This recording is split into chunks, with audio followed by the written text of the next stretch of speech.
여러분 안녕하십니까? 골방묵상의 마이크윤입니다. 오늘은 마가복음 마지막 시간이 되겠습니다. 마가복음 16장 마지막 부분의 이야기, 하나님의 나라의 완성과 확장에 대한 이야기를 함께 말씀을 읽고 나눠보도록 하겠습니다. 먼저 성경 말씀을 읽으면서 그 단어와 내용들을 분석해가는 식으로 설명을 해드리도록 하겠습니다. 자, 마가복음 16장 12절로 20절에 있는 말씀입니다. 그 후에 저희 중 두 사람이 걸어서 시골로 갈 때에 예수께서 다른 모양으로 저희에게 나타나시니니. 자, 이 내용은 누가복음 24장에 나오는 엠마오로 가는 두 제자에 대한 이야기와 연결이 되는 내용이죠. 엠마오로 가는 두 제자가 왜 예수님을 알아보지 못했는지에 대한 힌트가 조금 여기에 나와 있습니다. 예수께서 다른 모양으로 저희에게 나타나셨거든요. 그러니까 평소와는 다른 모습이었기 때문에 이 엠마오로 가는 두 제자가 예수님을 정확히 알아보지는 못했다라고 볼 수가 있겠습니다. 자, 그 다음에 두 사람이 가서 남은 제자들에게 고하였으되 역시 믿지 아니했습니다. 역시 믿지 아니했다는 얘기는 그 전에 여성들, 특히 마리아에게 예수님께서 나타나시고 또 여성 제자들에게 천사들이 얘기를 해줬음에도 불구하고 이 메인 스트림에 있는 제자들, 베드로, 야고보, 요한 이런 사람들은 예수님의 부활을 자기들이 직접 목격하고 들은 게 아니기 때문에 받아들이지 못했다는 얘기로 볼 수가 있겠습니다. 그래서 14절에 보시면 그 후에 11 제자가 음식 먹을 때에 예수께서 저희에게 나타나사 저희의 믿음 없는 것과 마음이 완악한 것을 꾸짖으시니 이는 자기의 살아난 것을 본 자들의 말을 믿지 아니함일러라. 이렇게 되어 있습니다. 예수 그리스도의 살아나심을 전에 들었는데도 불구하고 믿지 않았기 때문에 그들의 마음을 완악하다고 표현했습니다. 왜 완악일까요?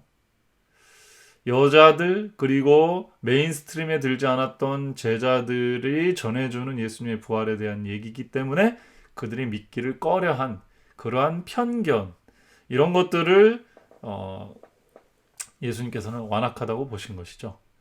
그 믿음 없음이 성경 기독교 내에서는 매우 중요한 문제이긴 합니다.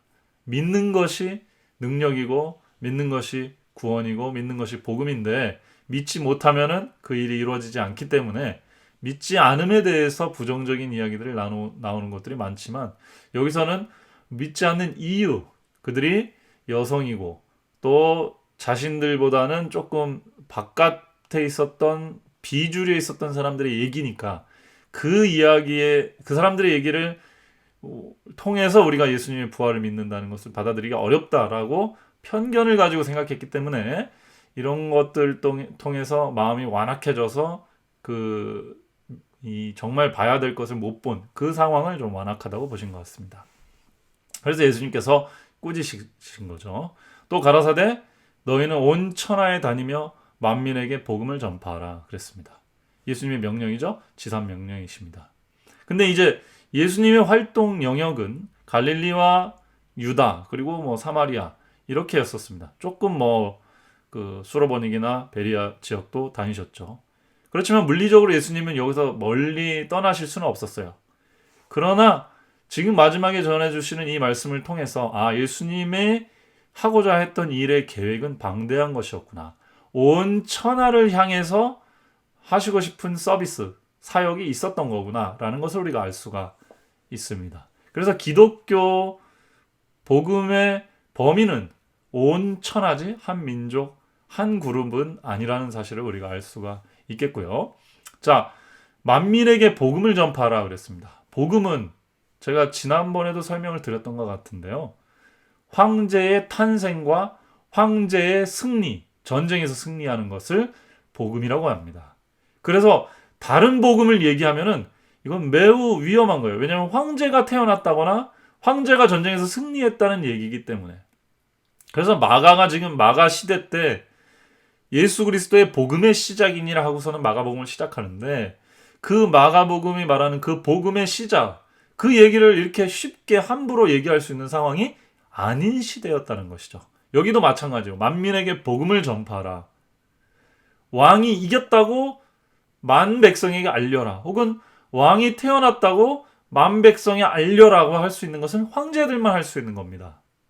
근데 예수 그리스도에 관한 복음을 온 천하에 다니면서 만민에게 전가하라는 얘기는 하나님의 나라의 왕이 공식적으로 등극하셨고 섰고 그것을 알려야만 한다라는 것으로 볼 수가 있는 것입니다. 그래서 복음은 매우 시대적인 상황 속에서 엄청나게 큰 의미를 가졌던 것이고, 이 복음은 하나님의 나라와 관련이 밀접하다는 거 우리가 알 수 있는 부분입니다. 믿고 침례를 받는 사람은 구원을 얻을 것이요 믿지 않는 사람은 정죄를 받으리라. 자, 믿고 침례를 받는 사람은 구원을 받게 돼 있죠. 침례는 출애굽의 표상입니다. 그래서 침례 요한이 요단강가에서 이스라엘 백성들을 불러다가 침례를 준 것은 출애굽 우리 다시 하자, 이런 얘기였다고 그랬죠. 영적으로 애굽에서 다시 가나안으로 오는 과정을 취하자, 그런 얘기였습니다. 개혁운동이고 회개운동이었어요. 하나님의 나라의 운동은 이 침례원의 이 운동의 맥을 같이 가져가는 것으로 볼 수 있습니다. 일단 역사적으로 보면 그렇습니다. 침례의 길을 나왔다는 것은. 그 다음에 그 과정을 구원의 과정으로 봤어요. 황제의 탄생과 복음이 연결된다면 구원은 출애굽의 과정과 연결이 되는 겁니다. 그래서 하나님의 나라가 형성이 되는데 거기에 예수 그리스도가 왕으로서 오셨기 때문에, 예수 그리스도가 구원의 값을 치렀기 때문에 그것이 승리이자 왕의 등급, 곧 복음이 되는 것입니다. 그리고 믿지 않는 사람은 정죄를 받으리라, 이렇게 되어 있습니다. 자, 믿지 않는 사람이 큰 죄를 져서 그것에 대한 죄값을 받는다, 이런 얘기가 아니죠. 구원의 증표가 섰고 황제가 섰는데 그 황제에게 경배하지 않으면 그 자체가 어떻게 보면 평가가 되는 것이죠. 그런 의미에서 믿지 않는 사람은 정죄가 된다, 이렇게 해석할 수도 있겠습니다. 자, 믿는 자들에게는 이런 표적이 따르리니 곧 저희가 내 이름으로 귀신을 쫓아내며 새 방언을 말하며 뱀을 집으며 무슨 독을 마실지라도 해를 받지 아니하며 병든 사람에게 손을 얹은즉 나으리라 하시더라. 이 얘기의 핵심은 무엇이냐? 표적입니다. 표적은 누가 원하죠? 유대인이 원합니다. 유대인은 선지자들이 나타나는 기적에 굉장히 많이 노출이 됐기 때문에 엘리야나 엘리사의 기적, 표적을 바랬습니다. 그래서 거꾸로 나중에는 전도가 된 거죠. 선지자보다 그 표적을 더 중요시했어요. 표적이 나타나야 선지자라고 생각했습니다. 근데 아이러니는 예수님이 그런 선지자로서의 표적을 보여줬는데도 불구하고 받아들이지 않았죠. 그러나 하나님의 나라는 이 유대인들이 바라던 그 능력이, 표적이 나타나는 나라라는 것이죠. 이것을 볼 때 영적으로 실제적으로 능력 있는 나라는 것이 증명된 것입니다. 자, 정리하자면 포인트가 3개입니다. 복음은 황제의 탄생과 황제의 등극과 관련이 있다. 그러므로 예수 그리스도가 십자가와 부활의 승리로 왕으로서 등극하고 죄와 사망의 권세를 이겼다라는 영적 하나님의 나라의 성립을 얘기하는 것, 이것이 복음이라는 것이고요. 이것을 그래서 온 천하의 만민에게 증거해야 될 하나님의 나라의 대사의 사명이 제자들에게 주어졌다. 오늘 우리한테도 주어졌다. 그런 얘기로 볼 수가 있겠습니다. 자, 두 번째는 침례와 구원이죠. 이것은 침례 요한의 사역과 맥이 와닿는 부분이고, 출애굽 모티브, 이스라엘 백성이 다시 애굽 땅에서 가나안으로 가는 여정을 시작하는, 그래서 새로운 이스라엘 백성의 탄생, 새로운 하나님 나라의 출발을 설명하는 거다라고 볼 수가 있겠습니다. 자, 그 다음에 귀신을 쫓아내며 병을 고치며, 실제적으로 하나님의 나라는 당대의 필요를 채워줄 수 있는 능력과 표상으로 나타났다는 거. 오늘날 우리에게 이런 게 굉장히 필요하겠죠.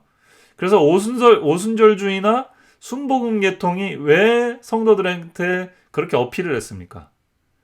가난하고 못 먹고 그래서 배고프고 병들고 희망 없던 사람들에게 기적이 일어났거든요. 그래서 기적이 다 나쁜 건 아니지 않습니까? 기적만 추구하고 하나님의 말씀을 추구하지 않으면 그러면 표적만 따라가기 때문에 아주 문제가 크겠지만, 하나님의 나라와 구원의 과정을 정확하게 인지하는 상황 속에서 하나님의 능력 안에서 나타나는 이러한 표적과 기사와 능력은 오늘날에도 필요한 것이죠. 특별히 특혜를 받지 못한 그룹에 있는 사람들, 아프거나 제3세계에서 가난한 민족들, 혹 이 개발이 안 된 국가는 아직도 귀신들한테 사로잡히는 일들이 많거든요. 그런 데서 영적인 전쟁에서 승리하는 일들도 하나님의 나라의 실질적인 증거로 볼 수가 있겠습니다. 자, 오늘날 제1세계, 미국이나 한국 같은 데서는 이걸 어떻게 해석할 수 있을까요? 마음의 질병에 대해서 적용할 수 있을 겁니다. 이제 앞으로 우울증은 감기처럼 많은 시대가 옵니다. 그리고 실제로 인터넷이나 SNS로 인간관계를 하고 있는 젊은 세대들이 태어나고 있어요. 이 친구들은 이 신체 접촉, 그리고 막 부딪히고 땅이나 자연에서 막 뒹굴고 하는 그런 식의 관계를 못하기 때문에, 하더라도 굉장히 적기 때문에 굉장히 본질적인 우울증 기질에 빠질 확률이 높다고 합니다. 아니면 정서 불안, 의존적 그 심리 불안, 이런 것들이 많아진다고 해요. 그런 것에 대한 어떤 회복, 그런 문제를 극복할 수 있는 영적인 능력이 복음 안에 있다는 것이죠. 하나님의 나라, 예수 그리스도가 오늘날도 하나님 나라의 왕이시고 그분이 이 능력이 있는 분이시라면, 우리가 예수 그리스도를 우리의 주로 고백하고 그분의 말씀을 통해서 우리가 힘을 얻고 그분 안에서 우리가 영적으로 출애굽해서 하나님의 나라를 이루어 간다면, 우리 속에 우리가 뭐 직접 뱀의 독에 쓰이면 죽지 않고 이렇지는 않더라도 여러 가지 독소적인 상황, 사회 문화적인, 정치적인, 그 다음에 어떤 여러 좀 부정적인 컨텐츠들로부터 우리가 오염될 수는 있는데, 거기로부터 우리가 극복될 수 있다는 거죠. 현대 사회는 나이 드신 분들은 우울증, 특히 여자는 우울증, 남자는 중독, 이게 굉장히 크거든요, 정서적으로. 그래서 남자는 게임 중독, 도박 중독, 뭐 성 중독, 이런 쪽으로 많이 나가고, 스포츠 중독. 여자분들은 우울증, 조울증, 불안증, 이런 쪽이 많이 나타나거든요. 이러한 심리적인 영적인 문제들이 하나님의 나라 안에서 우리가 해결될 수 있다. 그런 기적과 표적들이 나타날 수 있다는 것입니다. 이 일을 이룬 사람은 사실 이 이너서클에 있는 제자들보다도 사도 바울이 지금 이 마가복음에서 말한 이 많은 사역들의 성취를 이루었습니다. 실제로 사도 바울이 뱀을 짚고, 사도 바울이 던진 뭐 손수건에 사람이 낫고, 뭐 사도 바울이 귀신 내쫓고, 이런 일을 온 천하를 돌아다니면서 하나님 나라를 증거하면서 이루었죠. 이 사건이 아마도 마가는 예수님의 이 계보가 베드로, 뭐 요한, 이런 사람들한테도 이어지지만 사도 바울에게 이 정신이 이어지고 있음을 보고 또 이렇게 기록했는지도 모르겠습니다. 어쨌든 오늘날 우리가 사역의 실전적 현장에서 추구해야 될 길이 무엇인지 정리를 다시 한번 해볼 수 있겠습니다. 마가복음을 읽고 우리가 깨달아야 되고 추구해야 될 것 3가지. 하나님의 나라, 그 다음에 구원, 그 다음에 실질적인 치유와 하나님의 능력의 현현, 이런 것들로 우리가 적극적으로 봉사하는 그리스도인들이 되어야 되겠다, 이렇게 볼 수가 있겠습니다. 19절 20절을 읽겠습니다. 주 예수께서 말씀을 마치신 후에 하늘로 올리우사 하나님 우편에 앉으시니라. 하나님이 앉아 계신 게 아니라 보좌죠. 하늘 보좌. 하늘 보좌 우편에 예수님께서 황제로 앉으신 것입니다. 하나님이 존재하시기 때문에 하나님과 함께 앉으신 것은 하나님의 황제의 권한을 대신 맡아서 일을 하는 총리 역할로도 볼 수가 있겠습니다. 그러나 동시에 이 하늘은, 저는 이제 유튜브에서 계속 말씀드리지만, 물리적으로 저 우주의 어떤 한 공간만을 지칭하는 것이 아니요, 영적인 세계라고 볼 수가 있겠습니다. 그래야만 이 영적인 4차원, 5차원, 우리보다 높은 차원의 세계는 하늘에 계셔도 오늘 우리 주변에 있을 수가 있습니다. 물리적으로 그게 가능합니다. 근데 3차원 세계 내에서 저 하늘은 여기 오기가 힘들죠. 이해가 잘 되지 않죠. 그래서 여기서 말하는 하늘이라는 것은 우리보다 높은 차원의 세계, 곧 쉽게 말하면 영의 세계를 의미한다라고 보시면 더 좋겠습니다. 그래서 영의 세계에서 하나님 우편에 가장 가까운데 모든 통치권을 쥐고 계신 분이 예수 그리스도가 됐다. 그분은 인간의 삶을 30년 넘게 사셨고, 인간과 함께 죽으시고, 인간처럼 죽으시고, 인간 때문에 죽으시고, 또 죽음 이기시고 부활하신 분이시다. 이렇게 믿는다면 그분이 하나님 우편에 앉아 계신다는 얘기가 무슨 약속의 소망이 되는지를 알 수가 있겠습니다. 제자들이 나가 두루 전파할세 주께서 함께 역사하사 그 따르는 표적으로 말씀을 확실히 증거하시니라. 제자들이 그 믿음을 가지고 나가서 활동을 하니까 능력이 나타났죠. 그 능력이 나타나는 걸 보니까 예수님의 말씀과 예수님이 하늘에서 하나님 보좌 우편에 계셔서 우주를 지금 통치하고 계신다는 사실을 증거할 수 있는 힘이 생겼다. 그런 얘기입니다. 오늘날 우리가 그냥 전도 나가는 게 아닙니다. 하나님이 우리에게 능력을 주신다는 약속을 붙들고 나가는 것이죠. 그리고 그 믿음을 행사할 때 비로소 그런 일들이 나타날 것입니다. 오늘날 많은 사회 문제들이 그리스도인들의 이런 능력을 필요로 합니다. 많은 사람들이 우울증, 불안을 겪고 있고요. 중독에 빠져 있고요. 절망에 빠져 있습니다. 좀 코로나19 사태로 많은 사람들이 절망하고 있고 또 불안해하고 있고 또 어떻게 해야 될지 몰라 하고 있습니다.